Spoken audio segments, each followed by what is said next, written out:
Segunda carta de Paulo a Timóteo, no capítulo 3. Nós vamos ler o capítulo 3. Por que eu vou ler esse texto hoje? Nas nossas igrejas, nas igrejas batistas, o mês de abril é o mês da escola bíblica dominical. E você sabe que na nossa igreja tem uma escola bíblica dominical, muito abençoada, muito boa, como diz lá o nosso amigo pastor Jeremias, sustância mesmo. A irmã Suzy, que é a diretora, toda a sua equipe, fazem uma escola bíblica dominical cada vez melhor. Abril é o mês da EBD. E como não podemos fazer nada a respeito nesse mês de abril, porque já acabou o mês de abril, praticamente, hoje é o último domingo, eu vou trazer na mensagem de hoje uma exortação a esse ensino tão importante, tão necessário, que nós temos que ter da Bíblia e que nós também fazemos todos os domingos na Escola Bíblica Dominical. Porém, o título da mensagem ele é bem sugestivo e talvez vá te trazer um pouco de temor, porque o título da mensagem é Os Dias Terríveis que Estão por Vir. Os dias terríveis que estão por vir. Então vamos ler 2 Timóteo, capítulo 3, eu vou ler como sempre leio na nova versão internacional. Paulo, já um Paulo idoso, por volta de uns 60 anos, naquela época 60 anos era muito idoso, escrevendo a um jovem pastor, pupilo seu, Timóteo. Então, na segunda carta, no capítulo 3, Paulo diz lá: saiba disto, nos últimos dias sobrevirão tempos terríveis. Os homens serão egoístas, avarentos, presunçosos, arrogantes, blasfemos, desobedientes aos pais, ingratos, ímpios, sem amor pela família, irreconciliáveis, caluniadores, sem domínio próprio, cruéis, inimigos do bem, traidores, precipitados, soberbos, mais amantes dos prazeres do que amigos de Deus, tendo aparência de piedade, mas negando seu poder. Afaste-se também destes. Verso 6. São estes os que se introduzem pelas casas e conquistam mulherzinhas sobrecarregadas de pecado, as quais se deixam levar por toda espécie de desejos.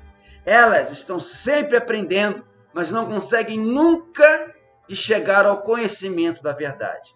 Como Janes e Jambres se opuseram a Moisés, esses também resistem à verdade, a mente deles é depravada, são reprovados na fé. Não irão longe, porém, como no caso daqueles, a sua insensatez se tornará evidente a todos. Mas você tem seguido de perto o meu ensino, a minha conduta, o meu propósito, a minha fé, a minha paciência, o meu amor, a minha perseverança, as perseguições e os sofrimentos que enfrentei. Coisas que me aconteceram em Antioquia, Icônio e Listra. Quanta perseguição suportei, mas de todas estas coisas o Senhor me livrou.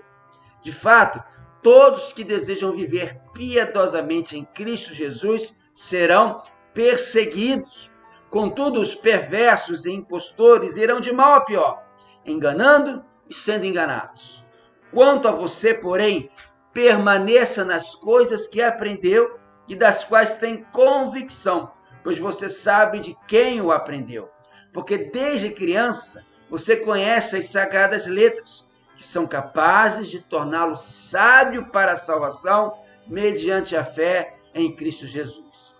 Toda a Escritura é inspirada por Deus, é útil para o ensino, para a repreensão, para a correção e para a instrução na justiça, para que o homem de Deus seja apto e plenamente preparado para toda boa obra. Vamos fazer uma breve oração? Pai, nós te agradecemos até agora por tudo que já pudemos te louvar e agora pela tua palavra que nós lemos, a nossa oração, nosso rogo, nosso clamor. É que o Espírito Santo, mesmo afastados fisicamente como estamos, mas unidos na oração, unidos no amor, unidos porque somos o corpo de Cristo, unidos pelo agir do Espírito Santo, esse agir seja miraculoso e fale ao nosso coração. Nós oramos no nome de Jesus. Amém.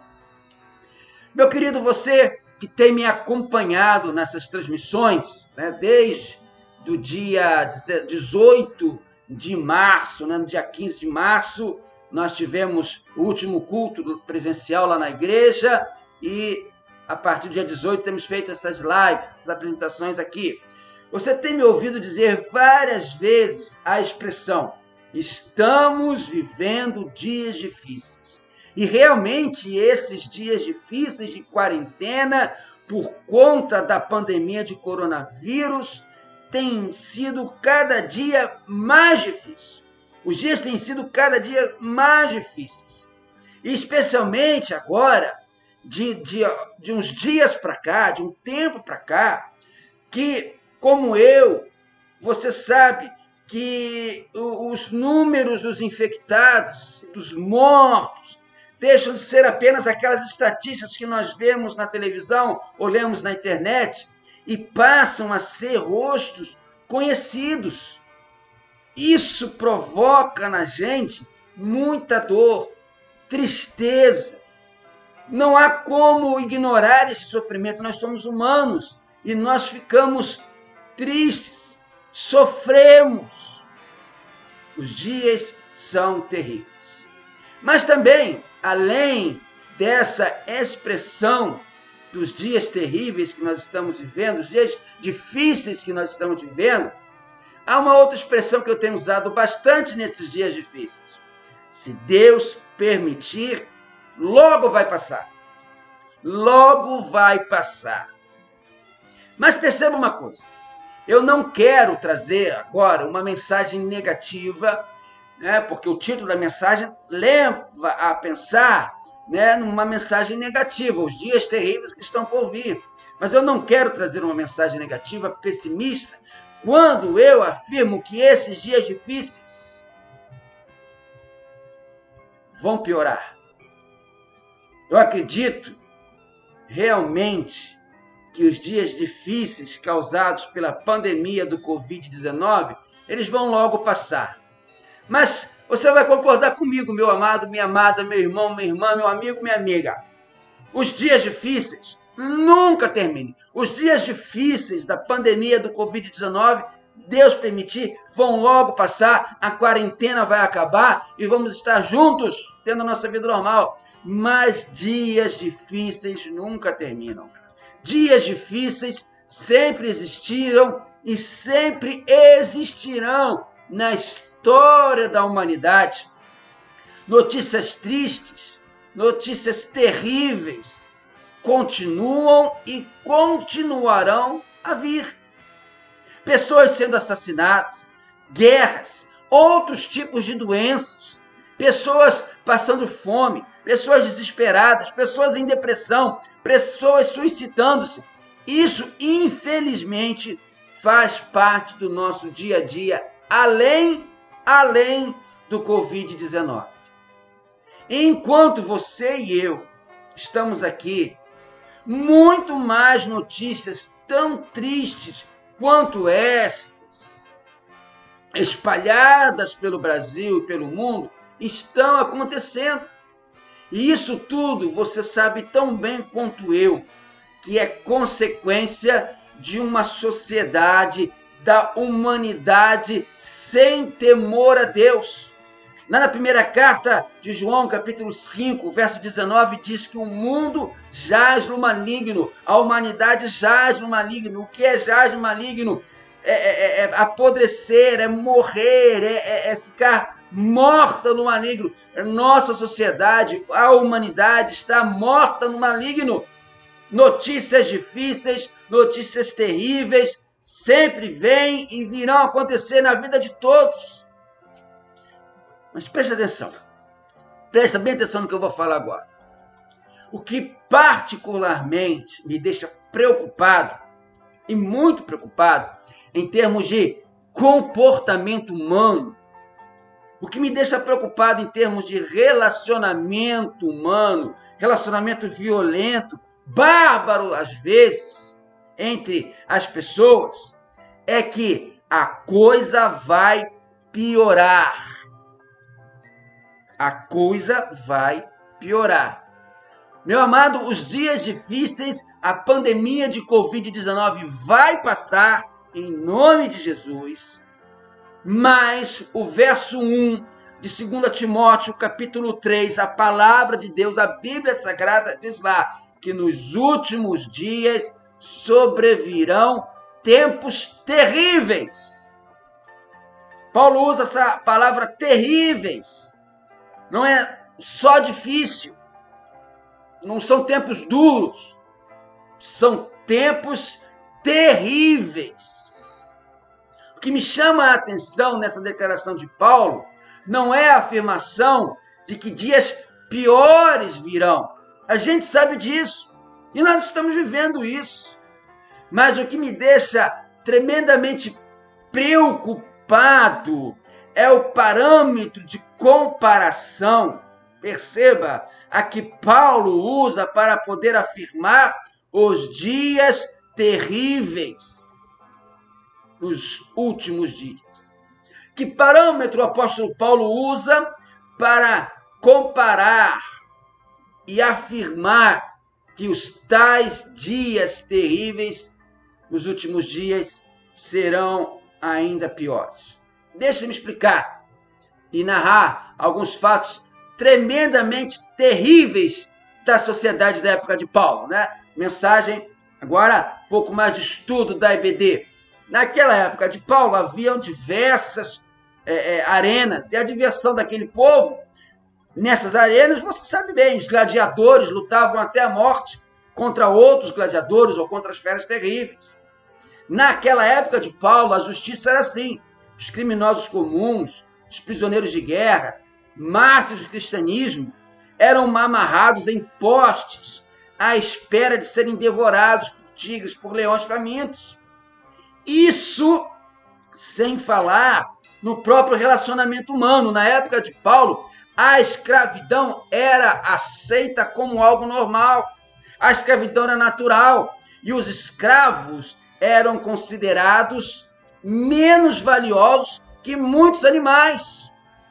Na época do Paulo, havia os templos de adoração aos deuses pagãos, em que as sacerdotisas eram prostitutas e a forma de adoração era em orgias. Isso quando não havia sacrifício humano para os deuses do paganismo. Isso foi só um pequeno exemplo da época do Paulo. Entendem, então, por que eu falei que eu fico muito preocupado, pensativo, com o que o Paulo diz nos últimos dias? Os tempos seriam ainda mais terríveis. Perceba só, se naquela época apenas esses poucos exemplos que aqui citei nos deixam assustados, até revoltados com o que faziam com o ser humano, imagine então o que Paulo quer dizer quando afirma que nos últimos dias os tempos serão terríveis. Não, pensa comigo. O que pode ser mais terrível do que isso aqui em que o Paulo vive? Pior. A gente já vive um tempo tão difícil, com tanta coisa ruim, de nos apavorar, de nos entristecer, de nos desesperar, com tantas pessoas em depressão, outras tantas que se matam, assassinam sua família e se suicidam, e tanta gente morrendo de fome, tanta gente morrendo de câncer, tanta gente morrendo de todo tipo de doença. Vem agora essa epidemia, essa pandemia, esse Covid-19. E a gente olha para os nossos filhos e pensa com tanto medo sobre o futuro deles. E aí vem um cidadão judeu que viveu 2000 anos atrás e diz que a coisa vai ficar pior do que já está. Você pode estar pensando, não, pastor, assim eu não vou aguentar. Vai ser difícil demais. Mas, meu amado, graças a Deus, louvado seja Deus, que temos a Bíblia Sagrada, que é a palavra do Senhor para os nossos corações e traz mensagens de esperança, conforto e alegria. Os dias podem ser mais difíceis. Os dias podem ser mais terríveis. Mas a Bíblia Sagrada, a palavra de Deus, sempre vai trazer. Não há dia terrível, não há dia difícil em que a palavra do Senhor, que a Bíblia Sagrada possa trazer uma palavra de esperança, conforto e alegria ainda maior do que qualquer dificuldade, qualquer dor que possamos estar sentindo.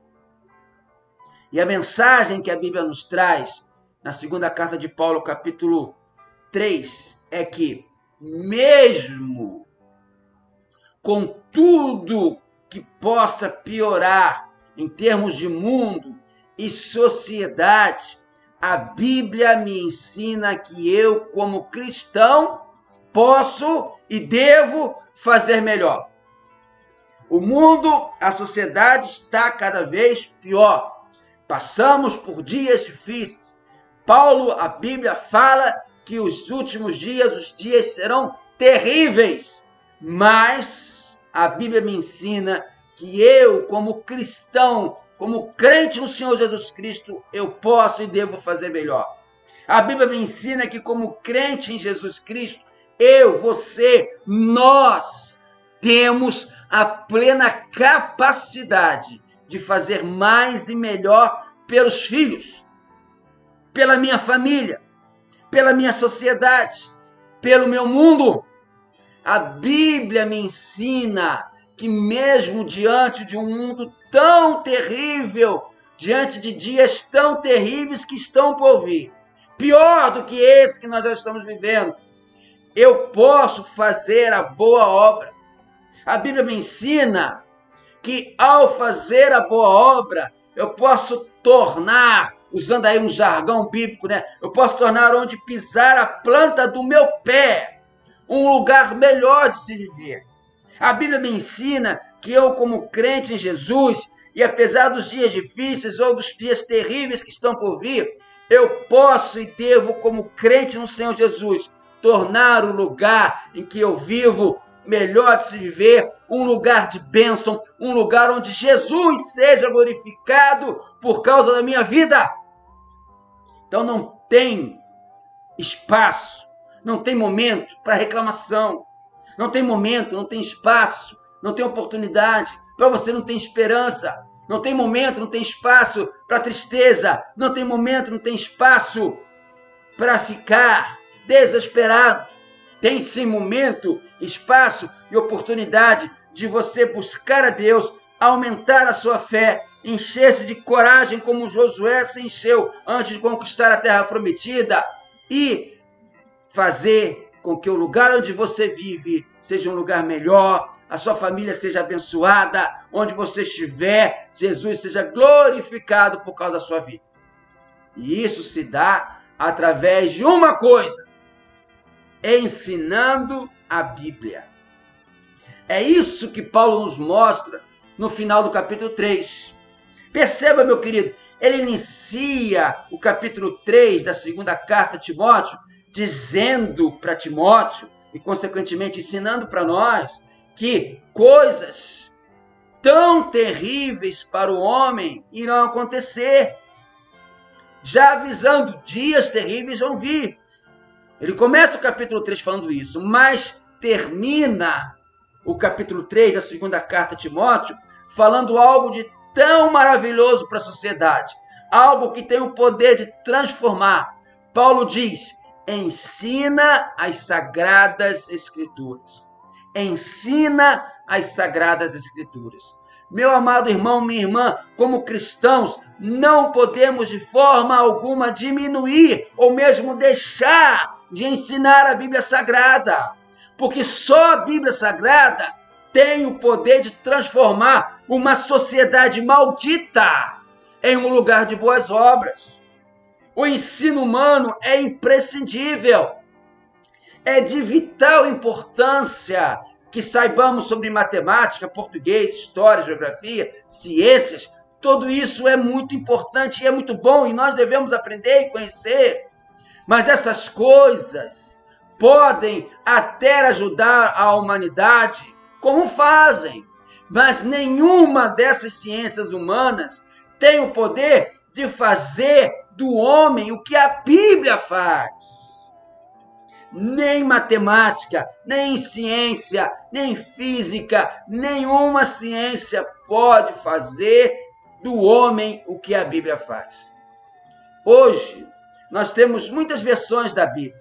Almeida Corrigida, Almeida Revisada, Nova Versão Internacional, Nova Tradução na Linguagem de Hoje, Nova Almeida, Nova Versão Transformadora. Mas sabe qual é, para mim, a melhor versão da Bíblia? É a Bíblia praticada. O homem deve ler a Bíblia para ser sábio, crer na Bíblia para ser salvo e praticar a Bíblia para ser santo. Vou repetir para você aprender bem. O homem deve ler a Bíblia para ser sábio, crer na Bíblia para ser salvo e praticar a Bíblia para ser santo. Uma historinha. Foi perguntado, a um jovem cristão sobre o seu hábito de ler a Bíblia. Ele respondeu o seguinte: eu leio a Bíblia todos os dias. Aí o pastor, pastor sempre aquela coisa e tal, quis investigar. E falou o seguinte: quem diria? Parabéns, conta aí os detalhes. Aí o abençoado jovem respondeu o seguinte: pois é, eu quase leio na segunda, quase leio na terça, quase leio na quarta, quase... Não é assim. Não é assim. A segunda lição que nós aprendemos de Paulo para nos prepararmos para os dias terríveis que estão por vir é que só o ensino tem o poder de construir algo melhor nas pessoas. Só o ensino tem o poder de construir algo melhor nas pessoas. O famoso filósofo alemão Immanuel Kant, ele disse certa vez o seguinte, abre aspas, o homem não é nada além daquilo que a educação faz dele, fecha aspas. E ele está certo. Como é poderoso o ensino. Que poder tem aqueles que ensinam. Nós temos na igreja os professores da Escola Bíblica Dominical. Nós temos na nossa igreja muitos irmãos e irmãs que são professores na sua vida profissional, bons professores, abençoados professores, excelentes professores, e eles têm um poder imenso na mão. Nós devemos ser sempre gratos pelos professores, orar pelos professores, porque é uma profissão maravilhosa, sem eles não seríamos nada. Como é transformador o ensino de um professor. As coisas que o professor passa, os valores que os professores passam, as ideias, a capacidade que o professor tem de fazer o aluno aprender a raciocinar. E essa capacidade ele vai levar para toda a vida. Sêneca, que era um outro filósofo, só que esse era grego, a respeito da educação, ele disse uma outra frase bem interessante, abre aspas, a educação exige os maiores cuidados porque influi sobre toda a vida, fecha aspas. Pensa então, como seria uma sociedade em que as pessoas pudessem ser educadas pela Bíblia Sagrada e assim tivessem a capacidade de ensinar, repreender, corrigir e instruir na justiça, como diz Paulo aqui no texto de 2 Timóteo capítulo 3. John Trapp disse, onde a Bíblia não tem voz, não devemos ter ouvidos. Pense então em uma sociedade que ao invés de ficar se emburrecendo com novelas, perdendo precioso tempo tomando conta da vida alheia nas redes sociais, rindo dos outros. Pense numa sociedade que estivesse querendo aprender mais e mais da Bíblia Sagrada. Quantas Loídes, Eunices e Timóteos nós teríamos aptos e plenamente preparados para toda boa obra. Então, meu amado, não perca mais tempo. Aprenda a Bíblia, ensine a Bíblia, aproveite esse tempo de quarentena, que você está tendo um tempo maior e leia mais a Bíblia. leia livros inteiros da Bíblia, leia porções generosas, grandes da Bíblia, medite na palavra de Deus. Um grande missionário da África chamado Moffat, ele gostava de contar uma história como prova que a palavra de Deus tem poder para transformar. Um africano estava triste, de cabeça baixa, e esse missionário chamado Moffat perguntou para esse africano se alguém tinha morrido. E esse homem respondeu: não, ninguém morreu, missionário. É que o nosso cachorro comeu uma página da Bíblia. O cachorro comeu uma página da Bíblia. Veja só. O missionário então disse: isso é tão sério? Eu lhe arrumo uma outra folha igual. Mas o homem exclamou: eu não me preocupo com a Bíblia, mas porque agora o nosso cachorro não vai mais avançar em ninguém, nem vai lutar contra os chacais. Ele vai ficar tão manso como o povo que crê nesse livro. Todos os nossos guerreiros estão se tornando tão pacíficos como as mulheres por causa da influência da Bíblia. E agora o meu cachorro está perdido, está estragado, ele não vai mais avançar em ninguém, porque ele comeu a página da Bíblia. Meu amado, essa é uma história verídica. Mas esse africano, de forma até simplória, demonstrou o quanto ele cria no que a palavra de Deus é capaz de fazer. E a terceira e última lição que eu aprendo de 2 Timóteo capítulo 3 é que você quer fazer da sua família, de onde vive, um lugar de boas obras? Comece ensinando a Bíblia e comece ensinando aos seus filhos, às suas crianças. Olha só o testemunho que Paulo dá de Timóteo. Leia comigo o verso 14 e 15 de 2 Timóteo capítulo 3. 2 Timóteo 3, 14 e 15 diz: quanto a você, porém, permaneça nas coisas que aprendeu e das quais tem convicção, pois você sabe de quem o aprendeu. Porque desde criança, perceba que Paulo fala de Timóteo, desde criança você conhece as sagradas letras que são capazes de torná-lo sábio para a salvação mediante a fé em Cristo Jesus. A gente sabe que a partir do capítulo 1 de 2 Timóteo, Timóteo aprendeu desde criança sobre as Escrituras Sagradas, da sua avó Loide e da sua mãe Eunice. É um belo testemunho. Mas eu vou lhes contar um outro testemunho. Conta-se que certa senhora era crente, dedicada, fiel ao ensino das crianças na sua igreja, mas após anos de trabalho, orando, desabafou com Deus, perguntando assim se teriam sido válidos todos os anos gastos na educação das crianças, porque ela não via frutos visíveis. Sabe o que Deus fez? Deus não demorou em responder a oração dessa senhora. Passadas algumas semanas, essa professora recebeu uma carta que vinha de longe, e nessa carta dizia o seguinte: diga à minha professora da igreja que eu morri cristão. Diga à professora da igreja que eu morri cristão. Era uma carta de um antigo aluno dessa professora, que ele tinha gastado o seu último suspiro para mandar um recado cheio de gratidão à pessoa que ele havia mostrado quando criança o amor de Deus revelado em Jesus.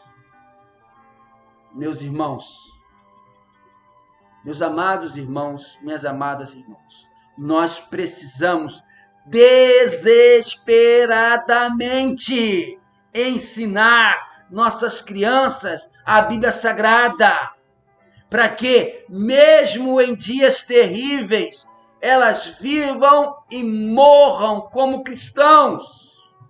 Ensine a Bíblia Sagrada.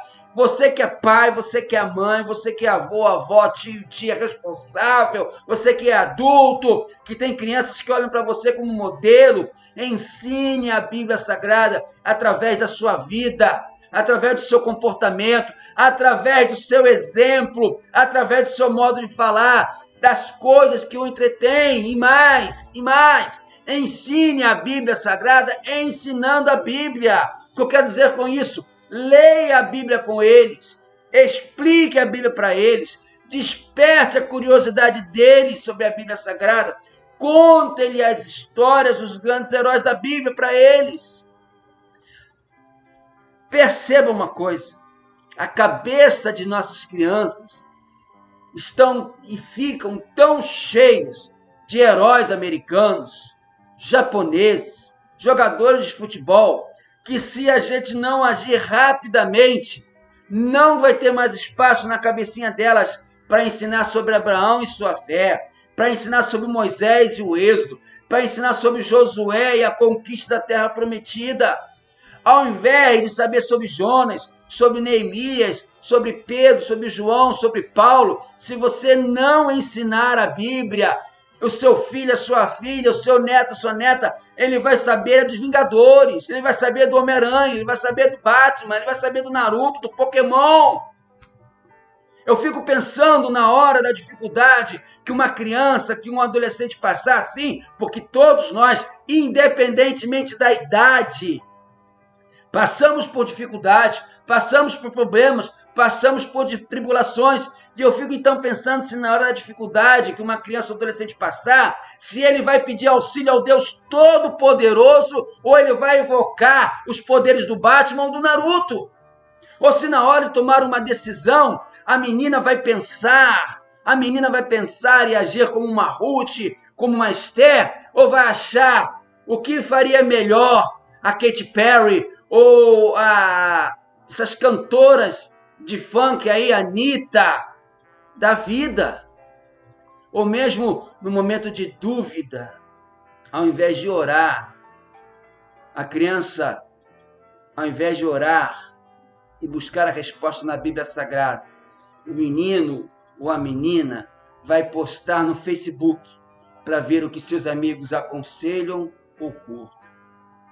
O problema com nós adultos é que geralmente tomamos a decisão de não tomar decisão quanto a isso. Achamos que é mais dever do professor da escola ensinar, ou do professor da EBD, ou do pastor mesmo. Meus irmãos, a cada ano os americanos gastam 25 bilhões de dólares nos seus filhos. A maioria deles para bens essenciais. Mas desses 25 bilhões de dólares, mais bilhões são gastos em catálogos intermináveis de coisas como Barbie, videogame, carrinho, streaming, jogos, celulares, tablets, computadores. Será errado gastar tanto com os filhos? Essa pergunta não tem uma resposta fácil. Porém, a pergunta mais dura é esta: será que os pais gastam dinheiro com os filhos para que não tenham tempo que gastar com eles? Wall Street Journal, um jornal americano, publicou um estudo e revelou que a maioria das crianças nos Estados Unidos de 10 a 11 anos tem televisores nos seus quartos e podem ver o que quiserem. A questão de fundo não é o dinheiro, mas é a razão por que é gasto. Será que os pais querem entreter, sustentar e comprar o amor de seus filhos? Ou querem treinar os seus filhos na santidade, plenamente apto e preparado para toda boa obra? O que é que vai ajudar ele no futuro para tomar uma decisão importante? O que ele aprende na televisão ou o que ele vem aprender na Bíblia Sagrada, a palavra de Deus? Isso requer um cuidadoso ensino da Bíblia Sagrada. E é justamente aí, meu querido, que a coisa vai por água abaixo. É justamente aí que degrangala tudo. É justamente aí que dá ruim. Porque Coelho Neto disse uma vez, é na educação dos filhos que se revelam as virtudes dos pais. E os pais não ensinam a Bíblia Sagrada aos filhos porque os próprios pais não têm interesse em aprender das Sagradas Escrituras. Porque, como eu falei ainda há pouco, o processo de emburrecimento da sociedade é grande. E eu cheguei à conclusão de que os tempos terríveis aos quais Paulo se refere não serão somente tempos de dor, de sofrimento, de perseguição, mas também um tempo em que a própria igreja do Senhor Jesus Cristo emburrece, não dando à Bíblia Sagrada a importância que ela tem, nem em seus cultos, nem em sua vida cotidiana. Infelizmente, a gente vê por aí, a igreja tem se tornado uma verdadeira casa de show. O púlpito se transforma num palco, o pastor num animador de auditório, onde o culto abençoado é aquele que as pessoas extravasam as suas neuroses em cânticos que mais parecem mantas de tanta repetição, pagam com suas ofertas como verdadeiras indulgências, e a pregação é sempre aquilo que o povo quer ouvir e nunca aquilo que necessitam ouvir, quer gostem ou não. A igreja hoje abraçou uma filosofia que domina o mundo inteiro, chamado pragmatismo, quer dizer, praticidade. E nisso a base é o seguinte: eu não procuro a verdade, eu procuro o que funciona. Eu não pergunto isso é certo, eu pergunto isso dá certo. Eu não pergunto isso é verdadeiro, eu pergunto isso funciona. Hoje as igrejas estão sacrificando a verdade da Bíblia Sagrada, perguntando o que é que funciona, o que é que o povo gosta, o que é que o povo quer ouvir, o que é que atrai a multidão. Como nas palavras do pastor Hernandes Dias Lopes, esse pessoal faz da igreja o supermercado, dando ao freguês o produto que ele quer. Concluindo, meu irmão, minha irmã, você tem o dever, como crente, de mudar esse quadro terrível, para que os dias terríveis que estão por vir não sejam tão terríveis assim para você, para a sua família, principalmente para os seus filhos. A Bíblia Sagrada é inspirada por Deus, é útil para o ensino, para a repreensão, para a correção, para a instrução na justiça, para que o homem de Deus seja apto e plenamente preparado para toda boa obra. E então, os dias terríveis serão dias em que poderemos com toda certeza pensar e viver como Paulo nos ensina em Romanos capítulo 5, versos 3 a 5. Não só isso, mas também nos gloriamos nas tribulações, porque sabemos que a tribulação produz perseverança. A perseverança, um caráter aprovado. E o caráter aprovado, esperança. E a esperança não nos decepciona, porque Deus derramou o seu amor em nossos corações por meio do Espírito Santo que Ele nos concedeu.